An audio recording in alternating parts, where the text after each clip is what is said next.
यदि कोही व्यक्तिले मर्ने बेला पिसाब छोडेर वा दिशा गरेर मर्यो भने त्यसको अर्थ के हो थाहा छ?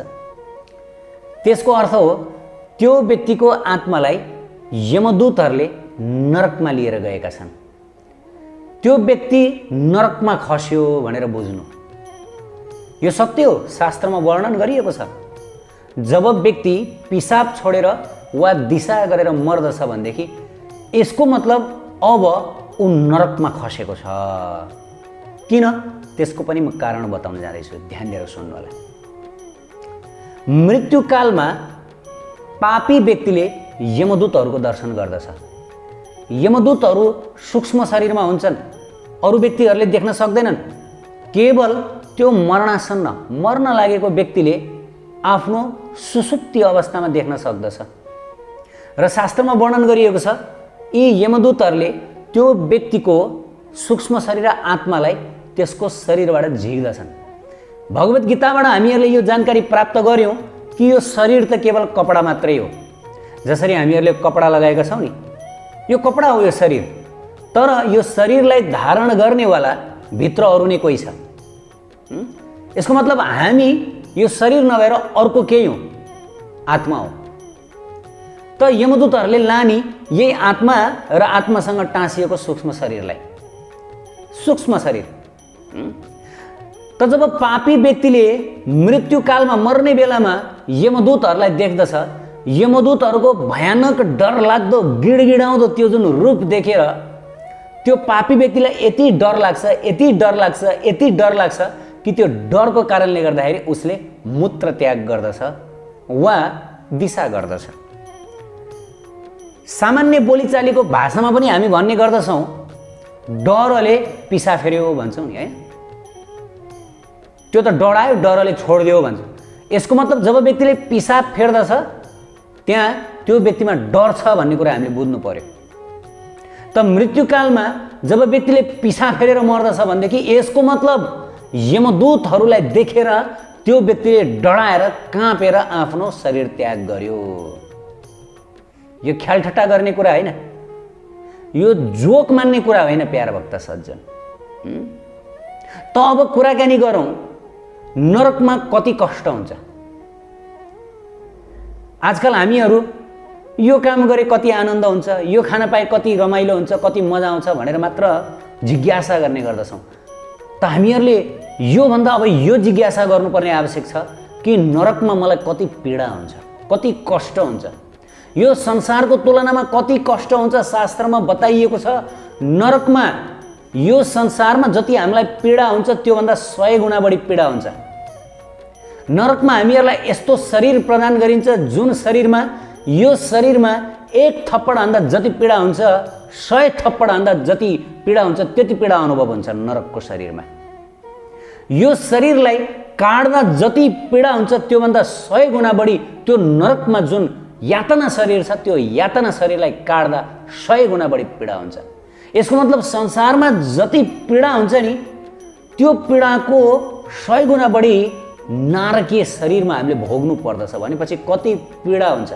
किनभने त्यो नरकको शरीर अत्यन्त सूक्ष्म हुन्छ, पातलो हुन्छ, थिन हुन्छ, एकदम थिन। अब हाम्रो नाङ्गो आँखाले देख्न नसकिने शरीर भनेको त थिन हो नि, एकदमै पातलो। त शरीर जति जति पातलो हुन्छ, सूक्ष्म हुन्छ, त्यति त्यति पीडा बढ्ता हुन्छ।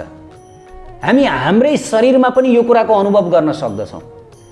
बाहिरपट्टिको छालामा यदि हामीहरूलाई काट्यो भने खासै दुख्दैन, तर त्यो छालालाई उक्काएर त्यसभित्रको पत्रमा यदि हामीले काट्यौँ भनेदेखि हामीलाई कति दुख्छ।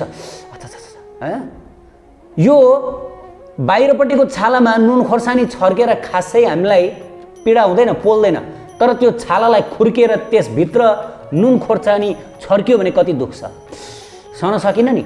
हो, त्यही मान्नुहोस्, नरकको शरीर त्यही हो, छाला खुर्केपछिको शरीर भनेर सोच्नुहोस्। 100 गुणा बढी पीडा हुन्छ। अब शास्त्रमा वर्णन गरिएको छ कि त्यो शरीर कत्रो हुन्छ। नरकको शरीर स्वयं नरक विभागका अध्यक्ष सम्पूर्ण पापी आत्माहरूलाई दण्ड दिने भगवान राधाकृष्णका महान भक्त यमराजजी उहाँ आफैले बताउनु भएको छ आफ्नी छोरीलाई कि नरकमा शरीर यत्रो हुन्छ पापीहरूको, बुढी अमलाको जत्रो। एउटा श्लोक नै छ, सकृते मो नश्वरश्च भस्मसाच्च भवेद्यः वृद्ध अङ्गुष्ठ प्रमाणेन यो जीव पुरुषाकृतः। यमराजजी आफ्नी छोरीलाई बताउनुहुन्छ, हे छोरी, नरकमा यी जीवहरूको शरीर वृद्ध अङ्गुष्ठ प्रमाणेन, वृद्ध भनेको यो बुढी औँली, बुढी औँलो जस्तै हुन्छ।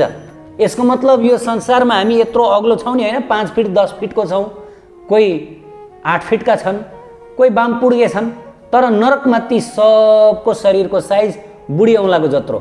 हेर्नुहोस् है, यत्रो तपाईँको शरीर यत्रो, तपाईँ हामी सबको शरीर यत्रो। यमराजजी बताउँदै हुनुहुन्छ। अब यमलोकको बारेमा यमराजजी भन्दा बेटर नलेज कसलाई हुन्छ? हामीलाई त हुँदैन। त्यस कारणले गर्दा यमलोकको बारेमा बताउने वास्तविक प्रामाणिक अधिकारी त यमराजजी नै हुनुहुन्छ। त यमराजजी बताउनुहुन्छ शरीरका जति पनि नश्वर तत्त्वहरू छन्, जस्तै यो माटो, अग्नि, जल, 5 तत्त्व, यो त यो पृथ्वीमै घुलिन्छन् शरीरका यी नश्वर तत्त्वहरू। त उसको त्यो जुन आत्मा छ, त्यो आत्माले नरकमा एउटा यातना शरीर प्राप्त गर्दछ। त्यो यातनाको शरीरको आकार हो बुढी अमलाको जत्रो। हेर्नुहोस् है, अनि त्यो शरीरको विशेषता के हो त त्यो पनि वर्णन गर्नुहुन्छ। सदेहो न भवेत् दस्म ज्वलदग्नौ ममालय, त्यो देह आगोमा राखे पनि भस्म हुँदैन, आगोले जलाउन सक्दैन त्यो देहलाई। हेर्नुहोस् है, अनि फेरि जलेन नष्टो देहो वा प्रहारे सुचिरम कृते, त्यसलाई जलमा राखेर पनि नष्ट गर्न सकिँदैन र त्यसलाई कुनै पनि अस्त्र शस्त्रले काट्न पनि सकिँदैन, मार्न पनि सकिँदैन। त्यही भन्यो, न शस्त्रे न च शास्त्रे न सुतीक्ष्णे कण्टके, त्यसलाई काट्नै सकिँदैन, कुनै पनि शस्त्र अस्त्रले काटिँदैन। यसको मतलब अब ध्यान दिएर सुन्नुहोस् है, तप्त द्रवे तप्त लौहे तप्त पाषाण एव च, त्यसलाई तातो तातो फलामको झोलमा राखे पनि त्यो पग्लिँदैन, मर्दैन भन्न खोजेको। त्यसलाई फलामले त्यसलाई ढुङ्गाले थिल्थिल्याए पनि त्यो मर्दैन। यसको मतलब हामी थिल्थिल्याए पनि त्यो मर्दैन। न च दग्धो न भग्नश्च भुङ्क्ते समताम एव च, त्यो न मर्दछ न त्यो नष्ट हुन्छ, यति मात्र हुन्छ कि त्यसलाई पीडा मात्रै हुन्छ। किनभने नरकमा मार्न लाने होइन नि, याद गर्नु होला, नरकमा हामीहरूलाई मार्न लाने होइन, मारेपछि त सिद्धिहाल्यो, पीडा कहाँबाट पाइयो? त नरकमा पापी जीवात्माहरूलाई कष्ट दिनको लागि लाने हो। सन्ताप एव च, स्वयं यमराजजी बताउँदै हुनुहुन्छ, भारी कष्ट दिनको लागि हो। यति कष्ट हुन्छ, यति कष्ट हुन्छ, जति कुटे पनि मर्दैन, जति पोले पनि मर्दैन, जति अस्त्र शस्त्रले काटे पनि मर्दैन, टुक्रा टुक्रा हुन्छ, फेरि जोडिन्छ, किनभने पीडा फेरि भोग्नु पर्यो होइन। थिलिबिली हुन्छ तर फेरि जोडिन्छ, थिलिबिली हुन्छ। त्यो मर्करी, तपाईँ हामीले मर्करी देखाएको छौँ नि, त्यो मर्करीको थोपा भुइँमा झऱ्यो भनेदेखि एकछिन यसो छरिएको जस्तो हुन्छ, तर त्यो के हुन्छ, फेरि लुरु लुरु आएर टाँसिन्छ। हो, नरकमा हाम्रो शरीर पनि त्यस्तै हुन्छ। काँक्रो चर्किए जसरी चर्किन्छ यमदूतहरूको पिटाइ, यमदूतहरूको त्यो प्रहारबाट, तर पनि फेरि जस्ता जस्तै हुन्छ, किनभने कष्ट दिनु पर्यो नि प्यारा भक्त सज्जन। त यस्तो यस्तो भीषण कष्ट पापी जीवहरूले नरकमा भोग्नु पर्छ। अनि को जीवहरू चाहिँ नरकमा जानुपर्छ? स्वयं यमराजजी यमदूतहरूलाई श्रीमद् भागवतमा उपदेश दिनुहुन्छ। जिह्वानुभक्तिम भगवद् गुणामध्येयम चेतश्च न स्मरति तच्चरणारविन्दम कृष्णाय नो नामति यक्षीर एकदापि तानाय वद्दा सतकृष्ण विष्णु कृत्यम। स्वयं यमराजजी बताउनुहुन्छ यमदूतहरूलाई, जसको जिब्रोले श्री कृष्णको गुणगान गरेन त्यसलाई ल्याओ यो नरकमा। चेतश्च न स्मरति तच्चरणारविन्दम, जसको चेतनाले श्री कृष्णको चरण कमलको स्मरण गरेन त्यसलाई ल्याओ, त्यसलाई ल्याओ, त्यो पापीलाई ल्याओ। कृष्णाय नो नामति यक्षीर एकदापि, जसले श्री कृष्णको नाम जीवनमा जपेन, एकचोटि पनि जपेन, त्यो व्यक्तिलाई पाता कसेर ल्याओ।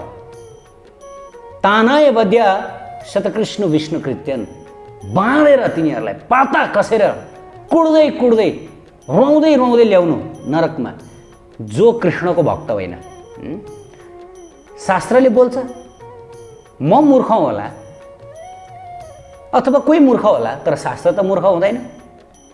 शास्त्रमा स्पष्ट रूपमा बताइयो यदि कसैले कृष्णको भक्ति नगरिकन, राधा कृष्णको पूजा नगरिकन, महामन्त्र हरे कृष्ण महामन्त्र जप नगरिकन आफ्नो अमूल्य मानव जीवनलाई गुमाइरहेको छ, बिताइरहेको छ भनेदेखि उसले आफ्नो जीवनमा कति ठुलो विघ्न निम्त्याउँदैछ भन्ने कुरा उसलाई नै थाहा छैन। उसको कष्टको अन्त हुनेवाला छैन। ऊ अनन्त अनन्त अनन्त कष्टमा फस्न जाँदैछ, डुब्न जाँदैछ। यसको वर्णन त स्वयं यमराजजीले गरिसक्नुभयो। यमराजजी छोरीलाई अझ अगाडि बताउनुहुन्छ, वत्से चतुर्ष वेदेषु धर्मो वै संहितासु च पुराणेषु इतिहासेषु पाञ्चरात्रादिकेषु च अन्येषु सर्वशास्त्रेषु वेदाङ्गेषु च सुव्रते सर्वेष्टं सारभूतं च मङ्गलकृष्ण सेवनम्। त यो श्लोक यमराजजीको मुखारविन्दबाट निस्किएको हो। आफ्नी छोरीलाई उहाँ बताउनुहुन्छ, हे छोरी, चारै वेदमा, सम्पूर्ण धर्ममा, सम्पूर्ण संहितामा, सम्पूर्ण पुराणमा, सम्पूर्ण इतिहासमा, इतिहास भनेको महाभारत रामायण लगायतका, पाञ्चरात्रमा, अन्य सर्वशास्त्रहरूमा एउटै कुराको घोषणा गरिएको छ, सर्वेष्टम सारभूतम च मङ्गल कृष्ण सेवनम। सारा जीवहरूको एकमात्र मङ्गल श्री कृष्णको सेवामा छ र सारा जीवहरूको एकमात्र अभिष्टम सर्वेष्टम, सबैको एकमात्र इच्छा हुनुपर्छ कि कसरी म श्रीकृष्णको सेवा गरौँ। बस श्रीकृष्णको सेवा बाहेक अरू सम्पूर्ण कुरा दुःखकारी। स्वयं यमराजजी बताउनुहुन्छ। उहाँले त भागवतजीमा त बताउनु भइहाल्यो कि जो कृष्णको भक्त छैन, जसले यो जीवनमा राधा कृष्णको नाम नजपिकन आफ्नो समय बिताएको छ, त्यो त नरक त निश्चित रूपले जान्छ। नरक भोगेर पनि उसले सुख पाउनेवाला छैन, पाउनेवाला छैन। सम्पूर्ण जीवको कल्याण त केवल राधा कृष्णको सेवामा मात्रै छ, अरू केहीमा नि छैन। स्वयं उहाँले बताउनु भयो, स्वयं उहाँले बताउनु भयो। त्यसपछि फेरि उहाँ अगाडि बताउनुहुन्छ, जन्म मृत्यु जरा रोग शोक सन्ताप तारणम सर्वमङ्गल रूपम च परमानन्द कारणम। कि यो राधा कृष्णको भक्ति भनेको के हो भन्दा सम्पूर्ण मनुष्य, सम्पूर्ण जीवहरूलाई जन्म मृत्यु रोग बुढाइ त्रिताप यी सबैबाट मुक्त गराउनेवाला हो। हेर्नुहोस् है, हामीहरूलाई चाहिएको त्यो हो नि, होइन? सम्पूर्ण कष्ट, सम्पूर्ण ताप, फेरि जन्मनु नपरोस्, फेरि मर्नु नपरोस्, नरक जानै नपरोस्, कष्ट भोग्नै नपरोस्, परम सुख प्राप्त गरियोस्। त्यही होइन त हामीलाई चाहिएको? केले प्रदान गर्ने रहेछ? सर्वमङ्गल रूपम च परमानन्द कारणम। परम आनन्द पनि प्रदान गर्ने, सर्वमङ्गल पनि गर्ने एउटै मात्र कृष्ण सेवनम। अगाडि बताउनुहुन्छ, कारणम सर्वसिद्धिनाम नरकारण अवतारणम भक्ति वृक्षाङ्कुरकरम कर्म वृक्ष निकृन्तनम। त यमराजजी अगाडि बताउनुहुन्छ, कृष्ण भक्तिले सर्वसिद्धि प्रदान गर्दछ, सम्पूर्ण सिद्धि के चाहियो हर कुरो प्रदान गर्दछ। नरकारण अवतारणम, नरकबाट तार्दछ। नरकारण भन्नुभयो उहाँले, अर्थात् नरक रूपी समुद्रबाट तार्नुहुन्छ कृष्णको भक्तिले, कृष्णको सेवाले। भक्ति वृक्षाङ्कुरम, भक्तिको वृक्षलाई अङ्कुरित गर्दछ। अब हृदयमा प्रेम र भक्ति जाग्न थाल्दछ, जुन प्रेम र भक्तिको वृक्ष अङ्कुरित हुन्छ। सर्वकर्म वृक्ष निकृन्तनम, र जब भक्ति रूपी वृक्ष हृदयमा उम्रन थाल्दछ त्यसपछि यो संसारको सम्पूर्ण कर्मरूपी वृक्ष नष्ट भएर जान्छ, खरानी भएर जान्छ। अनि अब अझै अगाडि बढ्दै के हुन्छ?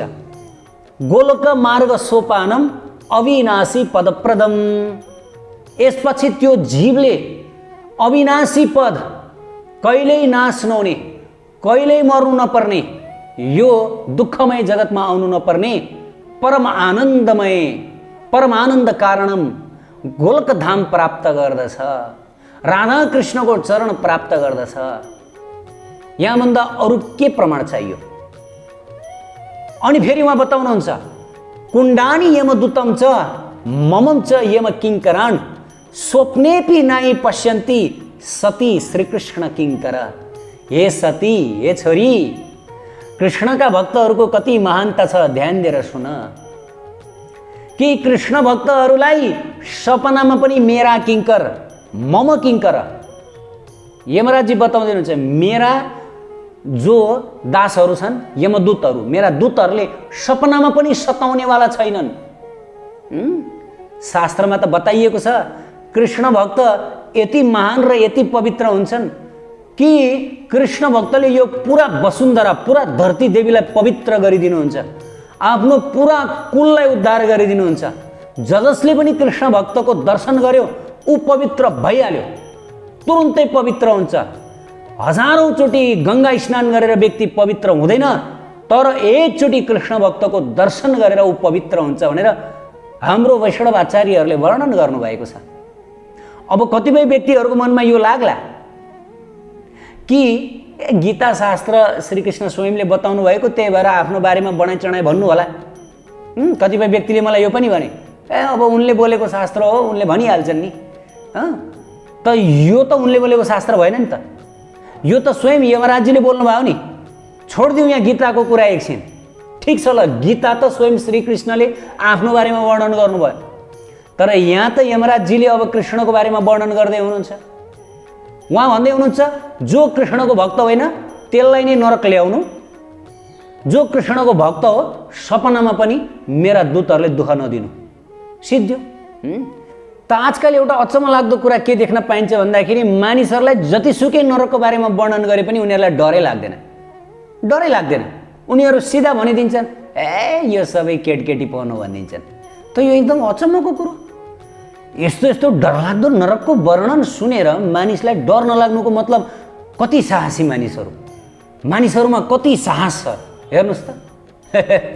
तर प्यारा भक्त सज्जन, जबसम्म अपराध गर्ने व्यक्तिले प्रहरीको दण्ड खाँदैन जेलमा, तबसम्म ऊ पनि जेलदेखि डराउँदैन। प्राय मानिसहरू जेल जानु कारण त्यही त हो नि, प्रहरीसँग नडराएर, जेलको दण्डसँग नडराएर। के हुन्छ र, मतलब छैन, त्यस्ता जाबा। त जब एकचोटि दण्ड खान्छ त्यसपछि उसले तोरीको फुल देख्छ, तोरीको फुल। नरक पनि त्यही हो।